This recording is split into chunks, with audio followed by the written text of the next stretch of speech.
rate in the Youngstown area, once you're certified, is $9.50 an hour. We do offer an attendance bonus if you have perfect attendance in the payroll period, which is 2 weeks, for another 50 cents an hour. So if you have that perfect attendance, you're getting $10. There are shift differentials for afternoon and midnight. That's going to vary depending on which nursing home of ours you work in. Some of our Alzheimer's locations, we have an Alzheimer location that's in Columbiana County. It's right on the lower border of Mahoning County. They actually started $1 an hour more, $10.50 an hour, and they have a little bit higher shift differentials because it's all Alzheimer's patients that you're working with. So that's our wages right now. That's pretty standard in this area. There are some locations within our company that hire at what's called a per diem rate. You don't have the commitment of a full-time or a part-time schedule, but you're not eligible for benefits. You get a higher rate of pay, and for STNAs that is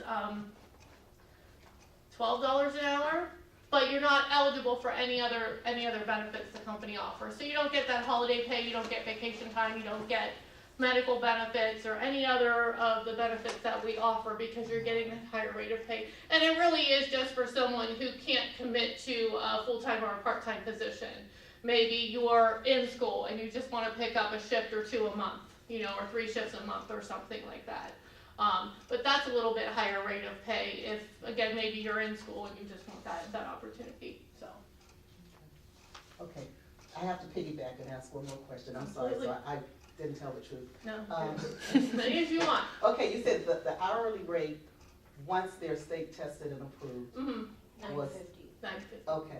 Prior to that, when they're working as I think you used the term environmental assistant? That is minimum wage, but that's for a very short period of time. I mean, usually someone's only in that position for a month, if that long. So just for those hours that you're working, because that's really just intended to be a part-time position just for you to get in. We can learn about you, to see what your work responsibility is, if you're showing up for work on time, if you're dedicated, doing a good job. It also allows you to kind of get an idea of what it's like to work in a nursing home, and to see the flow, to learn the people, and the staff. So it is a short period of time, but yeah, that is at a minimum wage until they take and that 2 weeks while they're in training is not paid unless you're going back into the home and working for some hours. So that 80 hours in the training, you don't get paid for because we're giving you the free training. So that 2 weeks that they would be in training, unless you're able to maybe pick up weekend shifts or evening shifts, at the location, you wouldn't be paid for those 80 hours that you're in the training for because it's free. Thank you. But then once you're fully certified, then you go up to that $9.50 rate. Go ahead. I'm sorry. So what are some things that would prevent them from being fully certified, or would be a hindrance? The hindrance is it's a very specific program because it's regulated by the Ohio Department of Health. So your attendance is 100% necessary. Like the first day of class, you cannot miss the first day of class because of what is covered and what is shown. And there's only like a certain amount of hours within those class periods that you are allowed to miss. So you have to make sure once you're committed to taking the class that you can get there and get to class. So that's what hinders a lot of people from even finishing the class, because if you don't finish the class or you don't have a certain amount of hours in by that final exam, then you can't take the final exam. And that's again a state regulation, so any STNA program you go through would make you do that. So you have to make sure you can commit to those hours and to the attendance. For other people, there are 2 parts to the test. The certification itself,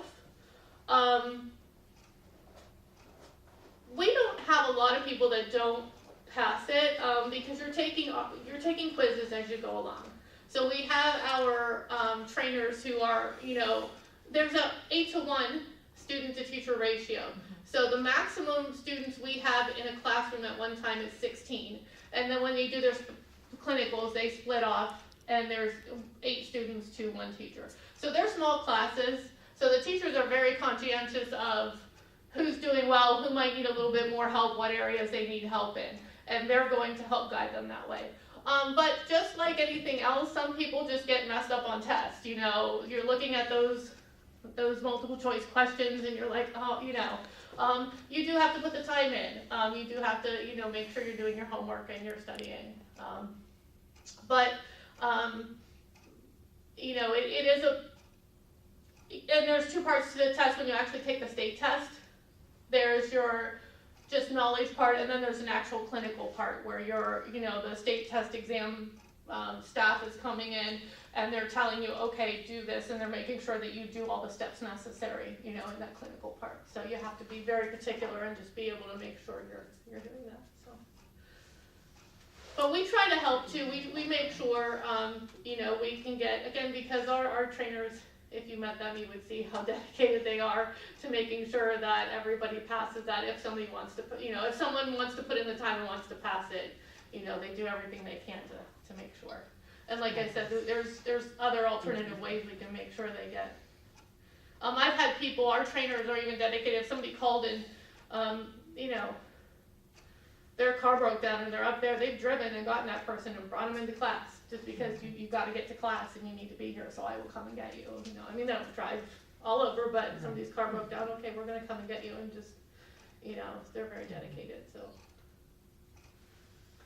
Yeah. So if I'm in class for 2 weeks, 2 weeks, 2.5 weeks, what's it? Ours currently, when we do the day shifts, are 2 weeks, yeah. Okay, so if I'm in class for 2 weeks and it's 40 hours each week, Mm-hmm. so it's 8 hours a day I'm in class. Right. How much homework do I have? What's an average? I mean, really, I'm gonna have to go home and study, right? I mean, I'm hearing you say that. Probably. I mean, there's a lot that they do in class by way of review. I honestly You've never taken the class. never probably, taken the right? class or asked the trainers that. I think that's more of an individual type thing too. Different people learn in different ways. So for some people, being in class and listening and learning that way is different. Some people, when I was in school, in college, and I would go to class every day, but I had to go home then and read all the material again and review and study, because that's how I learned. I needed it quiet. I needed to focus on the words on the page. So I think everybody's a little different as to how much, you know, as for actually assigned homework, I think a lot of it you can get done during the class. There's some study time. I know there's some time on some of the later days where maybe there's an hour of open time where you have to be there, where you can practice your clinicals, or you can sit and review the material and study it, you know, in class as well. So. I have one more question. So, would there be anything in? I'm assuming you would have to have a background check, drug testing, all of those things done. Do you pay for those, number one? And then what would be something in my background that would prevent me from taking that state test? That's a good and question. being certified. That's a good question. And it wouldn't just be, it is just for direct care staff. The state of Ohio regulates people who are directly caring for residents. If they have certain criminal offenses that are actual convictions, that they can't work in a nursing home, or for a certain period of time they cannot work in direct care. There's a whole plethora of things. There's probably about 20 to 30 things on the list. Things that could never hire are those things like, you know, murder, rape. Some of the smaller convictions, a lot of them that we see, things like disorderly conduct are not going to get you. Things that are related to theft are going to, you know, potentially disqualify you. Maybe a conviction that's related to drugs. There are some drug convictions that are related that way. Abuse. Some of them that people don't think about. I'm sorry? Abuse. Abuse, yes, obviously any sort of abuse. Or for example, domestic violence is, but if you're not convicted of domestic, you have to actually be convicted of domestic violence. Sure. A lot of the ones we see, because she's right, we have to fingerprint everyone.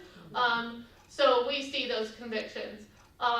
The main thing that I say, if you're going to go into this program and you do have a conviction on your record, call us. I will be more than happy to talk to you about what is on that list, or if your conviction's on that list. And even if you have been convicted of something that they call disqualifying, there are ways or standards that we're able to hire you. It's not that you can never work for us.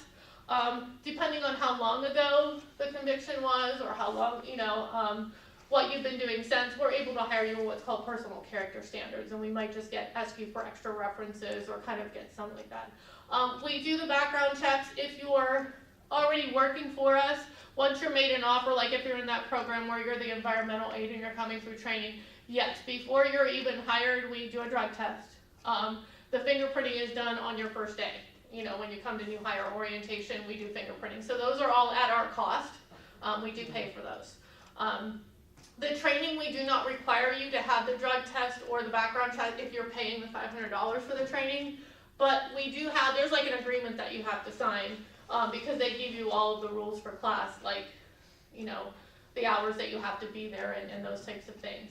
And again, our company is very conscientious about saying, if you have any convictions, please call our HR department before you commit to taking the class, with that $500, because you don't want to not be able to get a job. But for us, it's more, again, depending on how long those convictions have been. If you have more than one conviction, that's going to be a little bit more of a challenge as well. If it's just one, it's a little bit different. It depends on how long ago they were and the circumstances. We look at all of that. But a lot of them related to theft because, again, you're with people